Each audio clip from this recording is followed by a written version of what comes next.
இன்றே டவுன்லோட் செய்து உங்கள் ஃபேவரட் ஷோக்களை என்ஜாய் பண்ணுங்க. உங்க வீட்ல தீபுன்னு ஒரு பொண்ணு இருக்கால்ல, அவ சம்பந்தமா தான் உங்ககிட்ட பேசணும். தீபு விஷயமா என்ன பேசணும் சார்? அத அந்த பொண்ணை கூட வச்சுக்கிட்டு தான் பேசணும். ரொம்ப சென்சிட்டிவான விஷயம். ஆமா, தீபு எங்க? ரூம்ல தான் இருக்கா. உடனே அவளை பார்த்து பேசணும். இல்லன்னா அவளுடைய லைஃபுக்கு கண்டிப்பா பிரச்சனை வரலாம். ஏன், இந்த கல்யாணத்துக்கே கூட பெரிய பிரச்சனை வரும். சரிங்க சார், வாங்க. இந்த பக்கம் யாரும் இல்ல, வாங்க போலாம். வாங்க.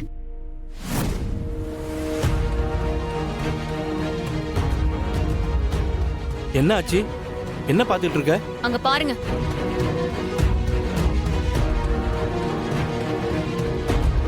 இந்த பொண்ணு செலினோட எங்க போறா? இனிமே செழியன் கிட்ட பேசவே கூடாதுன்னு அவ்வளவு சொல்லியும் அதையும் மீறி செழியன் கிட்ட பேசுறானா? ஏதோ தப்பா இருக்கு. இருங்க, நான் உள்ள போய் எல்லார்கிட்டயும் சொல்லி கூட்டிட்டு வரேன். நீங்க அது வரைக்கும் அவங்கள ஃபாலோ பண்ணுங்க. நீ போ, நான் பாத்துக்கிறேன். உயிரோட இருந்தா எல்லாருக்கும் பிரச்சனை தான். இந்த விட நான் செத்துறேன்.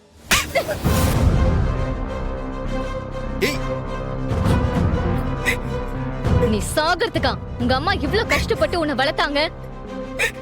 இந்த மாதிரி எல்லா பொண்ணுங்களும் பயந்து சாகிறதுனாலதான் அந்த தினேஷ் மாதிரி ராஸ்கலுங்க கொஞ்சம் கூட ஈவு இறக்கமே இல்லாம பொண்ணுங்களோட வாழ்க்கையில விளையாடி அவங்க வாழ்க்கையவே நாசம் பண்றாங்க.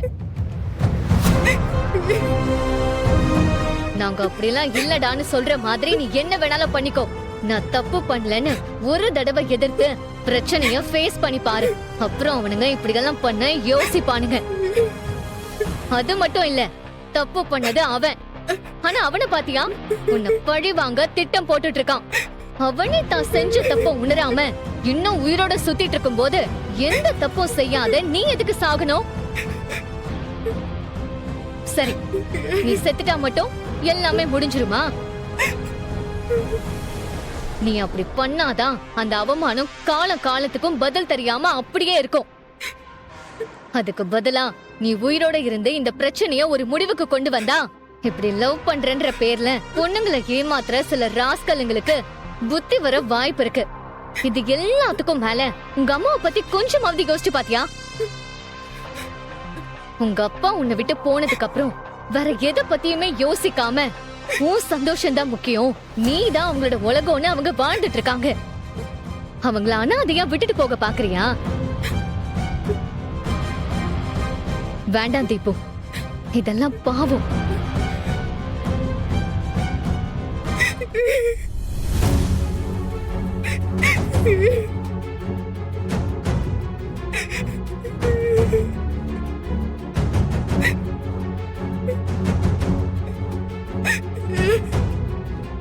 என்னையும் மன்னிச்சுடா எலி. தெரியாதனமா அந்த பாவிய லவ் பண்ணி தொலைச்சிட்டேன். ஆனா அவன் இவ்வளவு மோசமானவனா இருப்பான்னு எனக்கு தெரியாது. என் அம்மாவை பத்தி யோசிக்காம விட்டுட்டேன். இந்த விஷயம் எல்லாம் அவங்களுக்கு தெரிஞ்சா அப்புறம் என் மேல இருக்கிற பாசமே போயிடும். அப்படிலாம் இல்ல தீபு. சுத்தமா என்ன வெறுத்துருவாங்க. எப்படியாவது இந்த பிரச்சனையில இருந்து என்ன காப்பாத்த அயலி. அந்த செழியன் கூட பேச்சுவார்த்தை வச்சுக்க கூடாதுன்னு தானே ஏற்கனவே சொல்லிருக்கோம். இப்ப திரும்பவும் அந்த செழியன் கூட பேசிக்கிட்டு இருந்தா என்ன அர்த்தம்?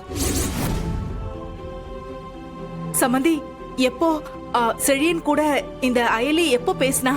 எப்பவோ இல்ல, இப்ப கூட அவரை கூப்பிட்டு வச்சு பேசிக்கிட்டு தான் இருக்கா. ஐயோ, அந்த செழியன் எப்படியும் இந்திராணிக்கு எதிராக தான் பிளான் பண்ணுவான். அவன் கூட இவ பேசிக்கிட்டு இருக்கானா? அவன் பண்ற பிளானுக்கு இவளும் உடந்தையா இருக்கான்னு தானே அர்த்தம். செல்வநாயகி, அதுக்காக எல்லார் முன்னாடியுமா வந்து இப்படி கத்துவ? பாக்குறவங்க எல்லாரும் நம்மளை பத்தி என்ன நினைப்பாங்க? சித்தப்பா, சித்தி கோவப்பட்டதுல என்ன தப்பு இருக்கு? இதுக்கு முன்னாடிதான் எனக்கும் செழியனுக்கும் என்ன பிரச்சனை இருக்குன்னு தெரியாது. ஆனா இப்ப தெரிஞ்சிருச்சுல.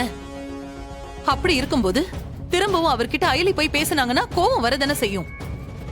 அந்த ஆளை நம்பி நான் என் வாழ்க்கையில் அனுபவிச்ச வலியையும் வேதனையும் என் கூடவே இருந்து நீங்க எல்லாரும் பாத்துட்டு தானே இருந்தீங்க. அவரால நான் இழந்தது என்னன்னு உங்களுக்கு எல்லாம் தெரியாதா? அப்படிப்பட்ட மனுஷனோட அயலுக்கு என்ன பேச்சு வேண்டியிருக்கு? எதுக்குங்க இப்ப வேஸ்டா பேசிட்டு? அந்த செழியனும் அயலியும் இங்கதான் பேசிக்கிட்டு இருக்காங்க. வாங்க நேர்லயே போய் என்னன்னு கேப்போம். சம்மந்தி அம்மா, நீங்க சொல்றதுதான் சரி. வாங்க அவளை நேர்லயே பார்த்து என்ன ஏதுன்னு கேட்டுருவோம். வா இந்திரா, என்னன்னு கேக்கலாம். அயலி,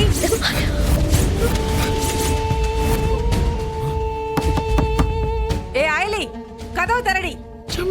வந்துட்டாங்க.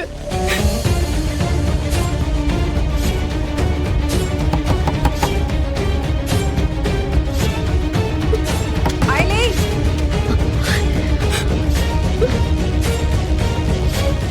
ஏ அயலி, கதவு திறடி.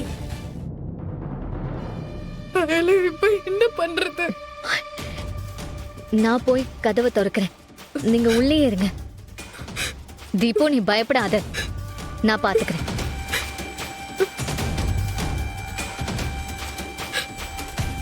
நீ இரு, நாங்க பாத்துக்கிறோம். இரு. அயலி,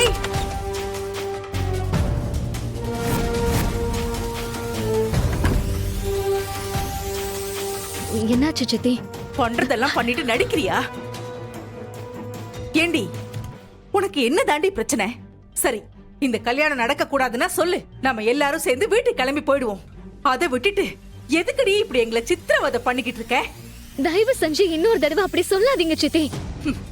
நான் ஏன் அப்படி நினைக்க போறேன்? அப்புறம் எதுக்குடி இந்த மாதிரி வேலையை செஞ்சுக்கிட்டு இருக்க?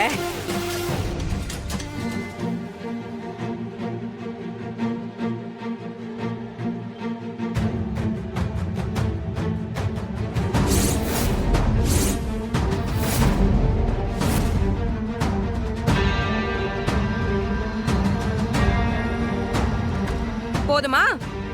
இப்பவாவது நான் சொன்னதை நம்புறீங்களா? ஏண்டி, எதுக்குடி இவரை இங்க வர சொன்ன? ஏற்கனவே இவர்கிட்ட பேசிட்டு இருந்ததுனால தானே அவ்வளவு பிரச்சனை வந்துச்சு.